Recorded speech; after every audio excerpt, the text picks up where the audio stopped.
નમસ્કાર, online live જ્યોતિષ કાર્યક્રમ ભવિષ્યવાણીમાં આપ સૌ દર્શક મિત્રોનું હું ઝલન સ્વાગત કરું છું। જ્યોતિષ વિજ્ઞાનની મદદથી તમારી દશા અને દિશા બદલી શકાય છે અને એ માટે જ તમારી સમસ્યા, પ્રશ્નો અને નડતરને દૂર કરવાનો અમારો આ પ્રયાસ છે। આપણી સાથે છે જાણીતા જ્યોતિષ શ્રી યકીન જાની। સ્ટુડિયોમાં આપનું સ્વાગત છે। સૌથી પહેલા જોઈએ કે આ સપ્તાહનું દરેક રાશિનું સપ્તાહ ફળ કેવું છે। તો સૌથી પહેલા વાત કરીએ મેષ રાશિની, તેમનું સપ્તાહ કેવું જણાય છે? મેષ રાશિના જાતકોને આ સપ્તાહ દરમિયાન શારીરિક, માનસિક શ્રમ તેમજ થાક અનુભવાય, કૌટુંબિક ચિંતા તેમજ મૂંઝવણ રહે। નવું કોઈ પણ સાહસ આ સમય દરમિયાન કરવું નહીં। શ્વાસ વૃત્તિથી નુકસાન થાય, પ્રેમ પ્રસંગ થાય, ખાવા પીવામાં સંભાળવું, ઉતારથી કોઈ પણ કાર્ય કરવું નહીં। અને હવે વાત કરીએ વૃષભ રાશિની, તેમનું સપ્તાહ કેવું લાગે છે? કોઈ પણ સાહસ આ સમય દરમિયાન કરવું નહીં। ટૂંકા અંતરની મુસાફરી થાય, પૈસાની બચત થાય, સરકારી તેમજ બેંકોના કોઈ પણ કામમાં સફળતા પ્રાપ્ત થાય, રોજિંદા કામમાં વ્યવસ્થિત જીવન વ્યતીત થાય। વ્યસ્ત રહો, આ સમય દરમિયાન કોઈ પણ નવા સાહસ કરવા નહીં। આળસ આવે તેમજ કંટાળાજનક આ સમય વ્યતીત થશે। મિથુન રાશિનું સપ્તાહ કેવું લાગે છે? આપના સ્નેહી સ્વજનો, નજીકના મિત્ર વર્ગો સાથે મળવાની આનંદ અનુભવાય, પૈસાની બચત થાય, આકસ્મિક ફાયદો થાય, નોકરી ધંધામાં કામની વ્યસ્તતા રહે, સિઝનેબલ ધંધામાં આવક વધે, આનંદમય સમય આ સમય દરમિયાન વ્યતીત થશે। કર્ક રાશિના લોકો માટે કેવું રહેશે સપ્તાહ? આર્થિક, સામાજિક, માનસિક પરિસ્થિતિના કારણે તમને આ સમય દરમિયાન શાંતિનો અનુભવ થાય નહીં। ખાવા પીવામાં દમવાળું, વાહન ચલાવતા સંભાળવું, નાણાંની ભીડ રહે, જીવન સાથે સાથે મતભેદ રહે।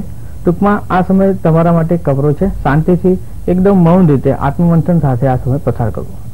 સિંહ રાશિના લોકો માટે કેવું રહેશે સપ્તાહ? આત્મવિશ્વાસમાં વધારો થાય, પરદેશ અંગેના કામકાજમાં આ સમય દરમિયાન તમને સફળતા પ્રાપ્ત થાય, નોકરીમાં સફળતા પ્રાપ્ત થાય, જીવન સાથે સાથે મતભેદ થાય, મહોત્સવ પાછળ પૈસાનો ખર્ચો થાય, કોઈ પણ ખોટા ખર્ચા આ સમય દરમિયાન કરવા નહીં, પ્લસ વાહન ચલાવતા તમારે સંભાળવું। કન્યા રાશિના લોકોનું સપ્તાહ કેવું રહેશે? આકસ્મિક ધનલાભ થાય તેમજ કોઈ પણ રીતે ઉત્સાહ અને આવેગમાં આ સમય દરમિયાન નિર્ણય કરવો નહીં। બીજું, તમે કદાચ નજીકના મિત્ર વર્તુળ સાથે બિઝનેસ કે ધંધો કરતા હો તો આ સમય દરમિયાન સંભાળવું, કોઈ પણ વાદ વિવાદ કરવો નહીં, સ્વભાવમાં શાંતિ રાખવી, ધીરજ સાથે આ સમય પસાર કરો। તુલા રાશિના લોકોનું સપ્તાહ કેવું લાગે છે? ધાર્યું કોઈ પણ કામ કરવામાં મુશ્કેલી અનુભવાય, આપના નજીકના સ્નેહી સજ્જનો સાથે મળવાથી આનંદ અનુભવાય, ખોટા ખર્ચા ના થાય તે જોવું, ઉતાળે કામકાજ કરવું નહીં, નોકરી ધંધામાં કામમાં સહાનુકૂળતા રહે, ક્ષણિક કોઈ પણ સફળતાથી આનંદના અનુભવો। વૃશ્ચિક રાશિના લોકો માટે સપ્તાહ કેવું છે?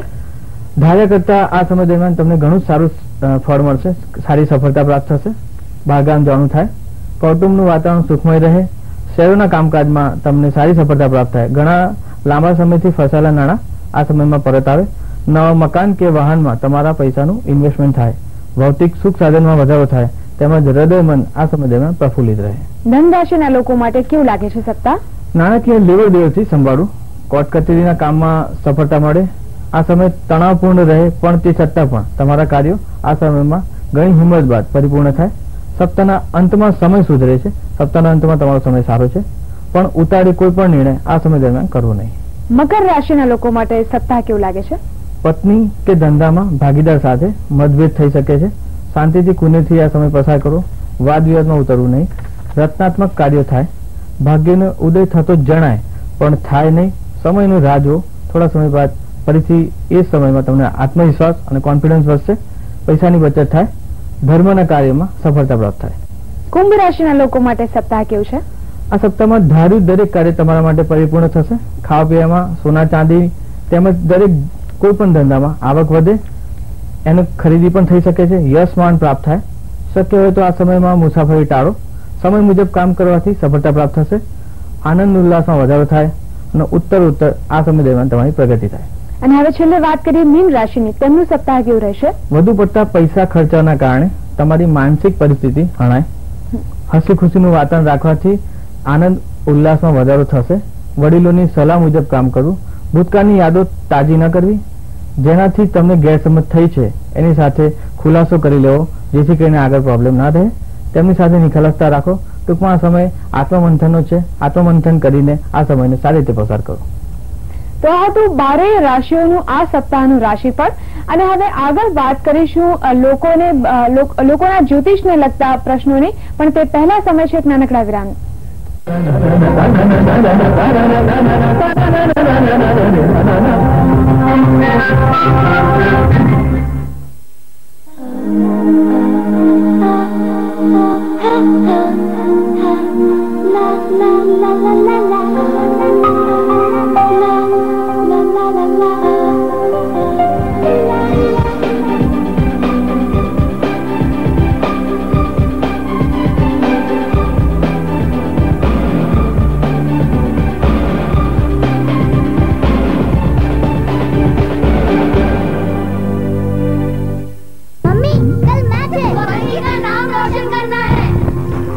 अरे इतना सारा पाउडर? हाँ, इतने सारे गंदे कपड़े जो हैं।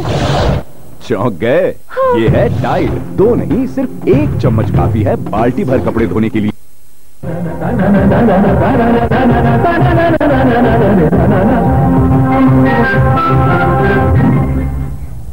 વિરામ બાદ ભવિષ્યવાણી કાર્યક્રમમાં આપનું ફરી એકવાર સ્વાગત છે. આપણી સાથે જે જાણીતા જ્યોતિષ શ્રી યકીન જાની, કેટલાક દર્શક મિત્રો આપણને ફોન કરી રહ્યા છે તેમના ભવિષ્ય વિશે જાણવા માટે. એક દર્શક મિત્ર છે આપણી સાથે પોરબંદરથી. હાલો. હેલો. હાજી, આપનો પ્રશ્ન શું છે? સૌથી પહેલા આપની જન્મની તારીખ અને જન્મનો સમય. હા હા. અને હું પોરબંદર થી બોલું છું. હાજી. મારે મારી અને મારી બેન વિશે પૂછવાનું છે. જન્મની તારીખ, જન્મનો સમય અને સ્થળ જણાવો પહેલા. હા, મારું નામ આશિતા છે. જન્મનું સ્થળ પોરબંદર છે. મારી જન્મ તારીખ 10/4/78. સાંજના 5:10 જન્મ છે. મારે મારા શારીરિક પ્રોબ્લેમ છે થોડીક, એના વિશે અને મારા લગ્ન યોગ વિશે અને ભવિષ્ય વિશે પૂછવું છે. હાજી. તમારે જે મેરેજ નો પ્રોબ્લેમ છે, એકચ્યુઅલી તમારી કુંડળીમાં 12મા સ્થાનમાં મંગળ છે. તમારી સિંહ લગ્નની કુંડળીમાં લગ્નમાં શનિ ચાલે છે. મેરેજ નો પ્રોબ્લેમ હજી પણ તમારો રહેશે. કદાચ આ સમયમાં જેટલું બને એટલું નિરાકરણ કરું, કારણ કે હજી તમારું લગ્ન જીવન મારી દ્રષ્ટિએ તો સુખમય નહીં રહે, કારણ કે 12મા સ્થાનમાં મંગળ છે. બીજું, સિંહ તમારો જૂન મહિનાથી લગ્નમાં ભ્રમણ કરશે, લગ્ન ઉપર એની દ્રષ્ટિ થશે. આ એક વિકટ પરિસ્થિતિ છે, પણ શક્ય હોય ત્યાં સુધી જો આ વસ્તુને બેસીને નિરાકરણ થતું હોય તો કરો. એસ્ટ્રોલોજીકલ પ્રમાણે તો પ્રોબ્લેમ વધુ છે. બીજું, જે તમે શારીરિક પ્રોબ્લેમ છે એમાં તમને બેક પેઇન થઈ શકે છે. કદાચ તમને સ્ત્રી રિલેટેડ જે પ્રોબ્લેમ્સ છે એ બધા થઈ શકે છે, પણ એનું નિરાકરણ તમને 3 મહિનામાં થઈ જશે.